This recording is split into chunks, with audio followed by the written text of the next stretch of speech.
안녕하십니까. 거꾸로 투자하는 쇼킹 부동산입니다. 무주택자 투자자의 가장 큰 고민은 무엇일까요?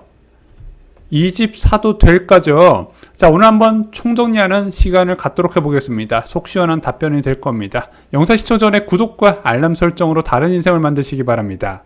최근 부동산 시장이 전국적으로 회복 중입니다. 한국부동산원 통계에서는 7월부터 그리고 KB부동산 지수에서는 8월 14일부터 플러스 흐름으로 전환이 됐죠. 자, 이거는 그냥 통계상이고요. 실제 부동산 시장은 올 1월부터 다른 흐름으로 전환이 됐었죠. 그리고 강남 상구나 마용성관 같은 경우는 전고점을 위협하는 수준까지 지금 반등한 상황입니다. 하지만 부동산 커뮤니티는 이런 글이 많습니다. 도대체 어디가 올라요? 우리 아파트는 그대로야. 집 내놓은 지 6개월 넘었는데 안 팔려요? 이런 하소연 글 많이 있죠. 그래서 이런 기사도 있습니다. 딴 세상 이야기더라. 요즘 부동산 시장을 하나로 요약하면요, 바로 양극화입니다. 전고점을 위협하는 곳이 있는가 반면에 어떤 곳은 여전히 바닥 수준에서 크게 못 벗어난 곳이 있다는 거죠. 그래서 보다 보면은 신고가 지키는 곳만 계속 지키는 게 확인이 되고 있습니다. 최근 집값 상승을 주도하는 지역 특징을 보면요, 먼저 초고가 아파트입니다. 10억 초과하는 아파트의 가격 상승세가 계속 이어지고 있고 수요도 줄지 않고 있습니다. 그리고 2기 신도시도 요즘 좀 뜨거워요. 특히 경기 남부 지역 기업 호재 이슈로 인해서 수요가 유입이 끊이질 않고 있습니다. 마지막으로 매머드급 신축 단지, 아무래도 요즘 주택을 구입하는 주 연령대가 30대에서 40대 초반이다 보니까 신축 선호 현상이 나타나고 있는데, 특히 신축 인근에 학원가가 있을 경우에는 가격 상승이 좀 강하게 나타나는 특징을 보여왔습니다. 자, 이제 주택을 구입하려는 무주택자, 유주택자는 고민이 돼요. 자, 계속 상승 중인 많이 오른 아파트를 살 것이냐, 아니면 정체됐지만 덜 오르는 아파트를 살 것인가, 이게 굉장히 고민이 될 만한 이슈입니다. 유주택자도 고민이 됩니다. 지금 갈아타야 할까? 근데 문제가 있어요. 내 집은 헐값에 팔아야 되고 갈아탈 집은 비싸게 사야 됩니다. 걱정이 되죠? 이러다 영영 못 갈아타는 거 아니냐? 그래서 지금 무주택자도 그렇고 유주택자도 그렇고 어떻게 해야 될지 되게 갈팡질팡하신 분들이 많이 계신 상황입니다. 자, 근데 제가 말씀드리고 싶은 게 있어요. 상승기의 부동산 시장은요, 한쪽만 영원히 오르지 않는다는 겁니다. 지금처럼 초고가 아파트 중심으로 계속 상승을 하다 보면 언젠간 전고점 근처까지 오겠죠. 물론 주택가격이 어디까지 상승할지는 그 누구도 예상하지는 않지만 과거의 사례를 보면 이런 식으로 특정 지역의 가격이 지속해서 오르게 된다면 거기에 심리적 저항이 발생을 하더라고요. 또한 심리적 저항과 더불어서 같이 나오는 게 바로 규제였습니다. 특정 지역의 과열을 그대로 두지 않기 때문에 지역 규제나 대출 규제를 통해서 어떤 가격대의 주택시장을 좀 침체를 이제 좀 잠재우려고 각종 제재들이 들어간다는 겁니다. 그래서 일정 수준까지 오르게 되면 그때부터 수요자는 다른 대안을 찾기 시작한다는 거죠. 그래서 현재 상승을 주도한 상급지보다 중급지 상승률이 앞으로 더 높아질 가능성, 순환매가 일어날 가능성도 좀 말씀을 드리고 싶었습니다. 그럼 무주택자는 어떻게 해야 될까요? 저는 일단은 고점 대비 하락폭이 큰 곳을 추천드립니다. 저희가 멤버십 영상 2월부터 일괄적으로 말씀드렸던 거예요. 지금 봐서 누가 가장 성과하고 좋았나 보면은 고점 대비 하락폭이 큰 곳에 들어간 사람들이 다 웃고 있다는 거죠. 지금도 유효합니다. 그리고 호재가 있는 곳을 좀 추천드려요. 기회이면은. 자, 그러면은 고점 대비 하락폭 어느 정도 나와야 되나요? 지금 주요 지역, 서울이나 서울 인접 지역 같은 경우는 고점 대비 하락률이 이제 20% 이상이면은 괜찮다고 생각하는데, 찾아보시면 꽤 많이 남아 있어요. 이거 여전히 기회가 많이 있기 때문에 저희 멤버십 영상에서 올려드리긴 했지만 이거 안 보셔도 여러분들이 직접 찾아보실 수 있습니다. 지금 다 오픈 지식 세상이잖아요. 찾아보시면 다 있다는 거죠. 자, 유주택자는 어떻게 해야 될까요?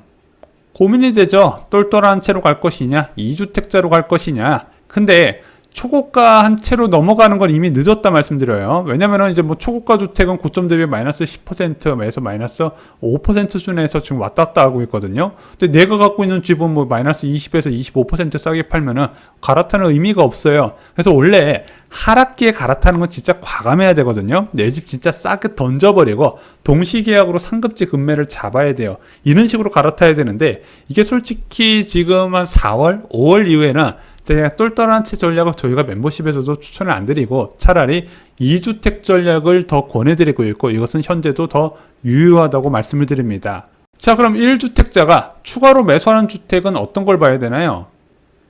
투자 목적이므로 호재 지역에 투자를 해야 됩니다. 그래서 지금 여전히 경기도 지역에 굉장히 굵직굵직한 호재가 있음에도 불구하고 여전히 저평가된 지역이 꽤 많이 있거든요.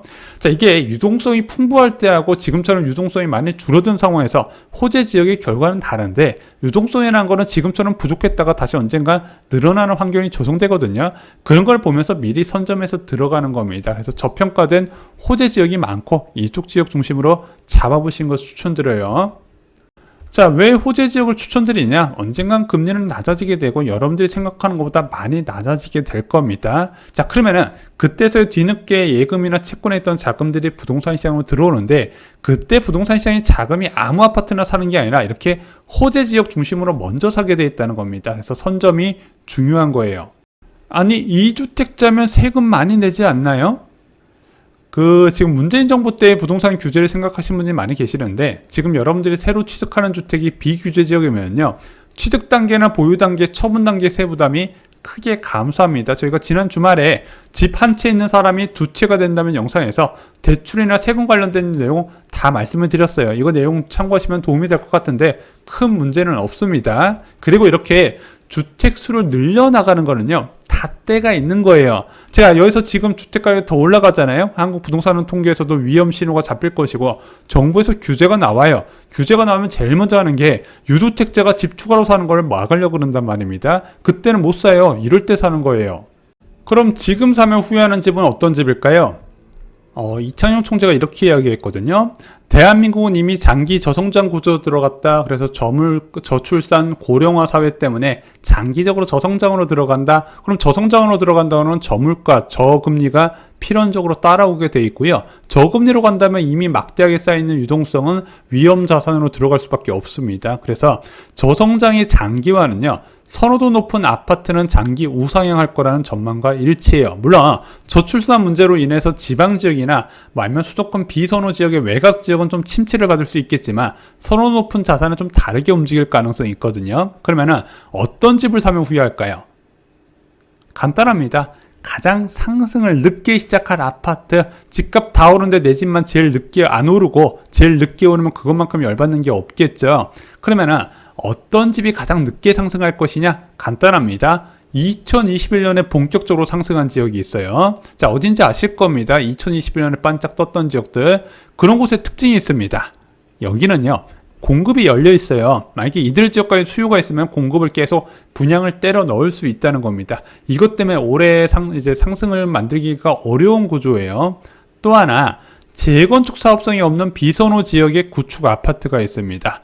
서울에서도 이제 경기도 지역에서도요, 이런 비선호 지역의 구축 아파트가 굉장히 많은데, 특히 2000년 전후로 지어진 아파트들은요, 용적률이 200%를 훌쩍 넘어가요. 자, 물론 200%가 넘어간다 그래도 재건축 못하는 건 아니에요. 하지만 이렇게 비선호 지역에 있으면 일반 분양 결과가 굉장히 안 좋을 가능성이 있고, 분양가도 낮게 책정되어야 하기 때문에 조합원 분양 이제 분담금이 늘어나거든요.